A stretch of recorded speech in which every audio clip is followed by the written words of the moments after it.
مسلمان پر پہلا فرض نماز ہے اور روز محشر اسی کے متعلق سب سے پہلے پوچھا جائے گا۔ جہاں نماز کے دینی اور روحانی فضائل ہیں، وہیں اس کے بے شمار طبی، سائنسی اور دنیاوی فوائد اور برکات بھی ہیں۔ آج کے اس ویڈیو میں ہم آپ کو نماز میں پوشیدہ ایک ایسے ہی راز کے بارے میں بتانے جا رہے ہیں جسے جان کر آپ ضرور حیران رہ جائیں گے۔ کبھی نماز پڑھتے وقت آپ نے سوچا ہے کہ ایک رکعت میں 2 سجدے اور 1 رکوع ہی کیوں ہیں؟ اللہ کا کوئی بھی کام حکمت سے خالی نہیں ہوتا۔ بس اللہ نے ہم پر نماز کا فریضہ مقرر کیا تو یقیناً اس میں بھی ہمارے لیے بے شمار حکمتیں ہیں۔ نماز کی ہر رکعت میں 2 سجدے ہوتے ہیں اور ان 2 سجدوں کی حکمت کے بارے میں علماء کرام رحم اللہ تعالی علیہ یہ کہتے ہیں کہ ایک سجدہ اس لیے کہ جب اللہ سبحانہ و تعالی نے تمام فرشتوں کو حکم دیا تھا کہ حضرت آدم علیہ السلام کو سجدہ کریں تو تمام فرشتے سجدے میں چلے گئے۔ جب فرشتے سجدے سے اٹھے اور دیکھا کہ سجدہ نہ کرنے پر شیطان کو تا قیامت سزا ہوئی تو انہوں نے ایک اور سجدہ شکرانہ ادا کیا کہ ہم اللہ پاک کے حکم کی خلاف ورزی کرنے والوں میں سے نہ تھے۔ کئی علماء کرام کا یہ بھی ماننا ہے کہ جب اللہ پاک نے اولاد آدم علیہ السلام سے عہد لیا، جس کا ذکر اللہ نے قرآن پاک کی اس آیت میں کیا ہے، اور جب تیرے رب نے بنی آدم کی پشتوں سے ان کی اولاد کو نکالا اور ان سے ان کی جانوں پر اقرار کرایا، کیا میں تمہارا رب نہیں ہوں؟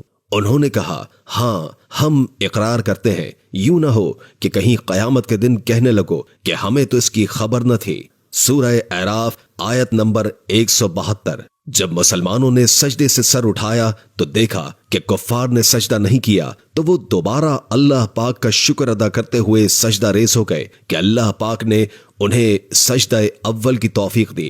لہٰذا نماز میں 2 سجدے فرض و لازم ہو گئے اور رکوع ایک ہی رہا۔ اب اس ایک سجدے کی انسانی زندگی میں کیا اہمیت ہے، اس بارے میں جدید سائنس کیا کہتی ہے؟ جدید سائنس کی روشنی میں انسان گوشت، پوست، خون اور ہڈیوں سے مرکب ایک پتلا نہیں بلکہ اس خاکی وجود کے اندر ایک نوری جوہر بھی ہے، اور ہر انسان کے اندر 3 جنریٹرز کام کر رہے ہیں۔ انسان جب نیت باندھنے کے لیے دونوں ہاتھ اٹھا کر کانوں کی جڑوں پر انگوٹھے لگاتا ہے تو ایک خاص برقی رو کان کی جڑ میں موجود باریک رگ کو اپنا کنڈنسر بنا کر دماغ کی طرف جاتی ہے اور ان خلیوں کو چارج کرتی ہے جن کو شعور نظر انداز کر رہا تھا، اور جب یہ خلیے چارج ہوتے ہیں تو دماغ میں روشنی کا ایک دھماکہ ہوتا ہے اور تمام اعصاب اس دھماکے سے متاثر ہو کر دماغ کے اس خاص حصے کی طرف متوجہ ہو جاتے ہیں جن میں روحانی صلاحیتیں مخفی ہیں۔ دوسری طرف دماغ سے ایک برقی رو ہاتھوں میں منتقل ہو جاتی ہے، اور جب دوسرے جنریٹر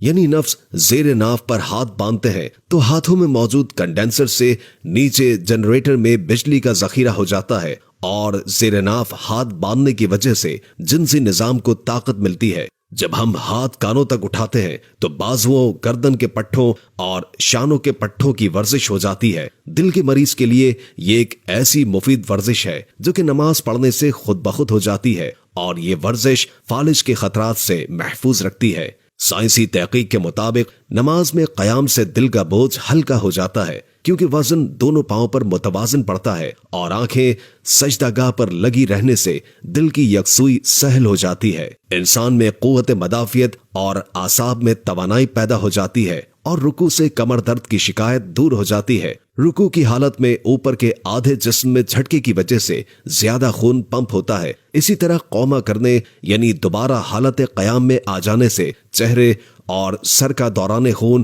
جو حالت رکوع میں بڑھ گیا تھا وہ نارمل ہو جاتا ہے، جس سے شریانوں میں لچک کی طاقت بڑھنے سے ہائی بلڈ پریشر کے امکانات کم ہو جاتے ہیں۔ میڈیکل سائنس کہتی ہے کہ جب نماز میں آدمی سجدہ کرتا ہے تو اس کے دماغ کی شریانوں کی طرف خون زیادہ ہو جاتا ہے۔ جسم کی کسی بھی پوزیشن میں خون دماغ کی طرف زیادہ نہیں جاتا، صرف سجدے کی حالت میں دماغ، دماغی اعصاب اور سر کے دیگر حصوں کی طرف خون متوازن ہو جاتا ہے، جس سے دماغ اور نگاہ تیز ہو جاتے ہیں۔ ایسے ہی سجدہ کرنا یعنی دونوں سجدوں کے درمیان بیٹھنا گھٹنوں اور پنڈلیوں کو مضبوط بناتا ہے۔ نماز کے اختتام پر جب ہم سلام پھیرتے ہیں تو اس عمل سے گردن کے اضلاع کو طاقت ملتی ہے اور انسان حشاش بشاش اور توانا رہتا ہے۔ ان سب باتوں کا فائدہ اس وقت پہنچتا ہے جب ہم نماز پوری توجہ، پورے ادب اور سنت کے مطابق ادا کریں اور جلد بازی سے کام نہ لیں۔